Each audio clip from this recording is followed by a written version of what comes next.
Lamentations for Tiamat. An Abbreviated History of Mankind. By Stephen Robert Thorburn. A very long time ago the vacancy void was filled by the Father's Spirit. Father's Spirit was stirred in the void, and gave rise to creation by a thought. The thought gave rise to energies. And the energies became a full spectrum of light and sound. The darkness was filled by the light. The light gathered into the elements by the force of the sound. The matter, by its own forces, stirred the ocean of space and a multitude of galaxies were formed. The elemental forces and the frequencies of sound in each galaxy formed the stars. Each star is with a balance of harmonic nodes where matter gathers and forms planets. Each planetary world is perfectly balanced by the elemental forces and the harmonic resonance which radiates outward on the eclectic plane. The elements ejected from our star, Helios, gathered at harmonious positions and distances on the eclectic plane. The stars and the planets were thus formed. The planets which were formed from our star, guided by the will, thought, of the Father's Spirit from the beginning, are Mercury, Mars, Tiamat, Venus, Jupiter, Saturn, Uranus, Neptune, and Pluto. The planets rest within their harmonic perfection relative to the movements, spin, trajectory, and momentum of our galaxy. Our Milky Way galaxy is expanding with forces and collisions that reshape it continuously. Galactic collisions can send planet-sized objects hurtling through space. A desolate world, Nibiru, the planet of the crossing, and its 7 moons, hurtling through space fell within the gravitational grasp of our solar system, disturbing the harmony of the eclectic plane. Nibiru entered our solar system at an angle different from our eclectic plane in a 3,600 Earth-year elliptical orbit, 1 shar, which intersects our eclectic plane. For many countless shars, Nibiru passed through our solar eclectic plane without incident. For those countless years, Tiamat, a large planet of water and rock, much like Earth, developed with life abundant. Tiamat was a planet formed in perfect harmony, full of resplendent beauty and rich abundance. Over time, the seeds of life were evolving and flourishing for the development of sentient beings. These were the Tiamatians, created in the image and likeness, and by the will and power of the Father's Spirit. The knowledge of the sciences and the wisdom of the ages were passed down over countless generations. A time came when a foreseen, great tragedy, was about to occur. There was nothing that could be done except to attempt to rescue as many as possible. There was only one place they could go where the survivors would have a chance. The intruder, Nibiru, was approaching rapidly with the orbit of its moons, in a direct collision course with Tiamat. A great battle of worlds in space was imminent, and with it, the fate of countless Tiamatian souls. A tragedy of unfathomable proportions was inevitable, and a world with trillions of souls was in jeopardy. As Tiamat's end approached, the Tiamatians prepared a Noah's Ark-style rescue mission. The desolate destroyer of their world was Nibiru with its fragile atmosphere. It was the only hope of salvation for the genetic legacy of the Tiamatians. The Tiamatians brought with them all that would be necessary for the survival of future generations. That day came, with a catastrophe that few could fathom and nothing could prevent. Nibiru and its moons collided with Tiamat with great destructive force. All that was Tiamat, along with the multitudes of Tiamatians left behind, was destroyed in a short moment of time. The world of the Tiamatians, their beloved Tiamat, was broken apart and reduced to rocks, ice, and dust, and lost forever. A world of resplendent beauty, abundant with intelligent life in its seas and upon its shores, was no longer. The tremendous loss of life is of a profound scope and finality. There were other consequences of the collision. Rocks and heavy debris eventually settled back into the eclectic plane, and became the asteroid belt. The larger rocky portions of Tiamat, by its own gravity, gathered ice, rocks, and dust. Thus, Earth was formed from the remnants of Tiamat. By the gravitational pull of a large remnant of Tiamat, debris gathered. A new planet, Earth, formed from the debris and became positioned harmoniously relative to the eclectic plane, and Kingu, once Tiamat's primary satellite, became Earth's moon. The pole position of Neptune was turned on its side. Pluto was now orbiting at an angle to the ecliptic plane. Many stars passed on Nibiru. Earth was now ready for life to emerge. Subsequently, there evolved many forms native to this new planet and moon from the genetic material locked in ice after the collision. The Tiamatian survivors faced great challenges and hardships on Nibiru, their lifeboat in space. Nibiru was without one of its moons and its fragile atmosphere was greatly disturbed. Over a vast period of time Nibiru settled from its disturbance and the displaced Tiamatians thrived for a time. Nibiru was still slowly losing its atmospheric shielding. The Tiamatians were faced with crop failures and impending extinction once again. The population of Nibiru became divided, and there ensued wars over power and kingship. A king named Anu, who reigned over Nibiru, was chosen, and peace was restored. The Tiamatian survivors were renamed Anunnaki. The deposed king, Alalu, fled Nibiru and made his way to Earth, a world reminiscent of the heaven called Tiamat, which was lost a long time ago and which has survived solely as a collective genetic memory.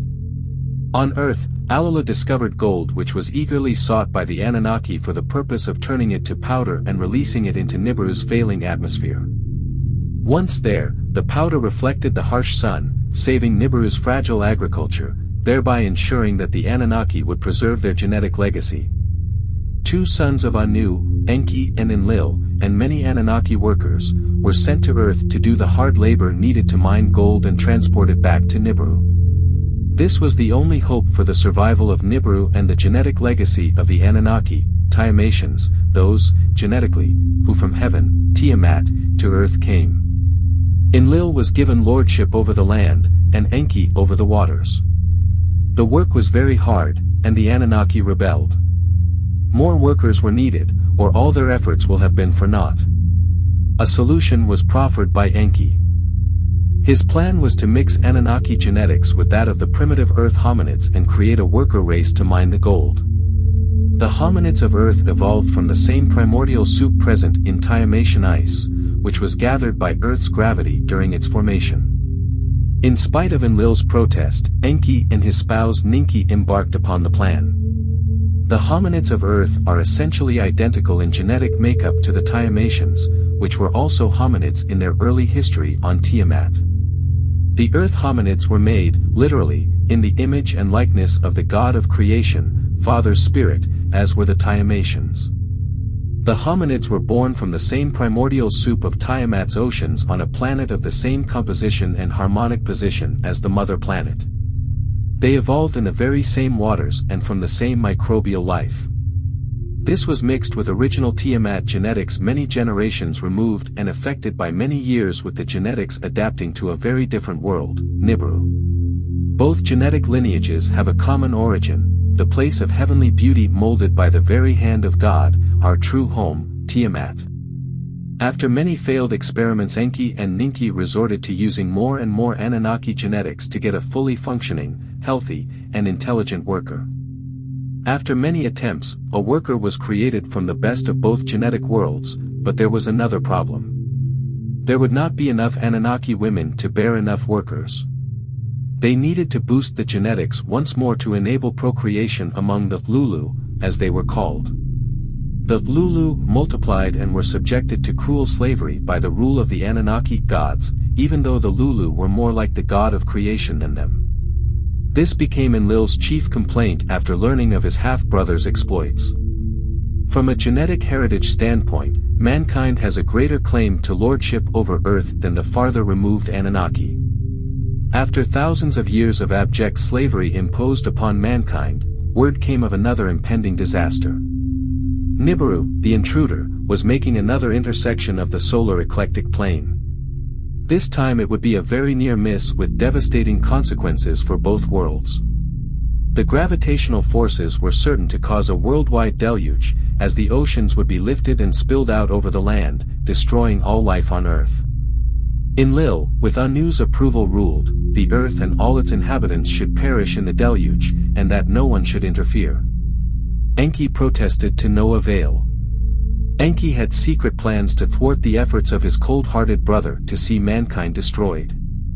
Enki instructed one of his sons, the faithful Zayuzadra, Noah, to build an ark, and in it store the genetic material for all life on earth, so that the earth can be replenished after the deluge.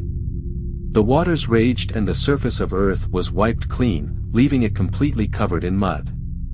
All livestock, all seeds for crops, and most of mankind perished in the floodwaters. Some that fled to the highlands did survive, but it took many generations for the mud to become fertile plains for growing crops and raising livestock. Survival in the highlands was difficult, but eventually the earth was replenished. Mankind multiplied and returned to the lower altitudes, and then to the lowlands. Nibiru's fate was likely much worse. With its fragile atmosphere crashing, and with no hope of any gold coming from Earth, most likely Nibiru became a cold and desolate world completely devoid of life. Enki and Enlil returned to Earth to rebuild Earth's great cities, and teach the necessary skills for rebuilding civilization, such as agriculture, animal husbandry, metallurgy, architecture, science, philosophy, and the arts. Great cities were built. There were thriving multitudes on Earth once again. You would think that history would teach a lesson or two, but unfortunately, the rumors of war began to grow and Earth became divided into two warring camps, the clan of Enlil, led by his son, Ninurta, and the clan of Enki led by his son, Marduk. This was the time of the Pyramid Wars. On Enlil's command, Ninurta detonated 7 weapons of terror, 2 in the Sinai, and 5 upon the great post-deluge cities of the Verdant Valley, the Fertile Crescent, from Sippar in the north, to Eridu in the south. The cities not directly hit by the weapons were made lifeless and silent by the evil wind, which killed everything in its path. Such was the fate of the great city of Sumer. The only Mesopotamian city spared from the evil wind was Babili, Babylon. Egypt was also spared the carnage. I do not know what became of Enki and Enlil. Egypt, with its succession of pharaoh gods, ruled over humans as a cruel slave class for thousands of years. Jesus tried to inspire the masses to a higher sense of self-worth and spiritual liberty, but with limited success. Mankind has been used as slaves for much of our existence, and it has been ingrained into our collective psyche. May we never again fall under the evil yoke of slavery. What is needed most today is the perspective which the Anunnaki gods failed to have. It is time to remember that we are the sons and daughters of God, the Creator of all, the Father's Spirit. The Father's Spirit lives with us and in us, for we are the descendants of the Tiamatians, those who were fashioned by the very hand, thought, of God. May mankind awaken from ignorance, arrogance, and drunkenness, and once again remember who we really are. I lament those lost in the Pyramid Wars. I lament those lost in the deluge. I lament for Nibiru. I lament for Tiamat. If we fail again, who will lament for Earth?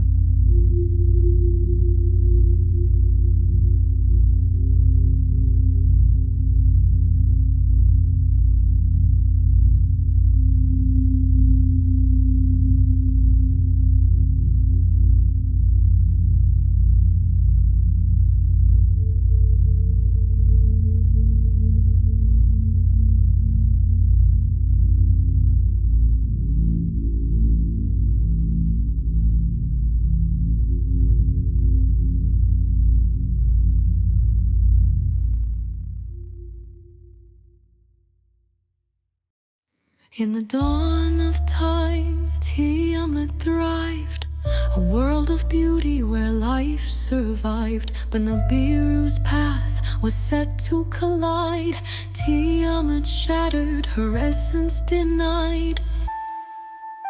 Nibiru the wanderer in the sky, a world of hope for those who would fly. But its air thinned, its soil turned to ice, now a memory, a cold sacrifice.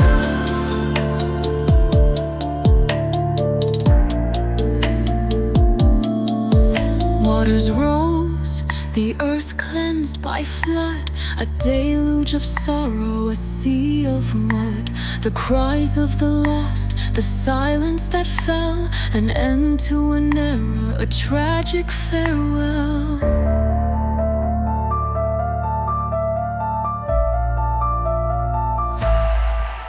In the sands of time, the pyramids stood, a testament to power, bathed in blood. The weapons of terror, the evil wind's breath, claimed countless lives in the shadow of death. If we fail again, who will lament for earth? Who will sing the dirge? Who will voice the hurt? From Tiamat's ashes to Nibiru's decay, if we lose our way, who will mourn this day? From the spirit of creation we're born, the legacy of stardust and cosmic dawn. Yet we've seen destruction, felt the pain. May we learn from the past, not repeat again.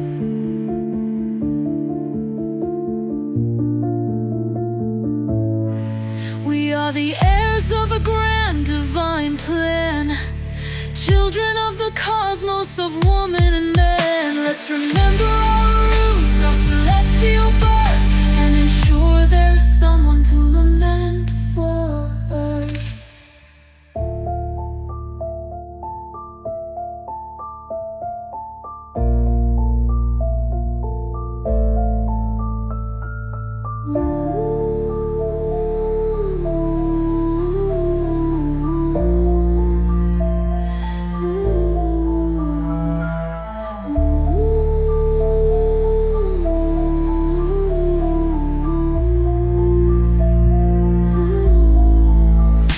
In the sands of time, the pyramids stood, a testament to power, bathed in blood.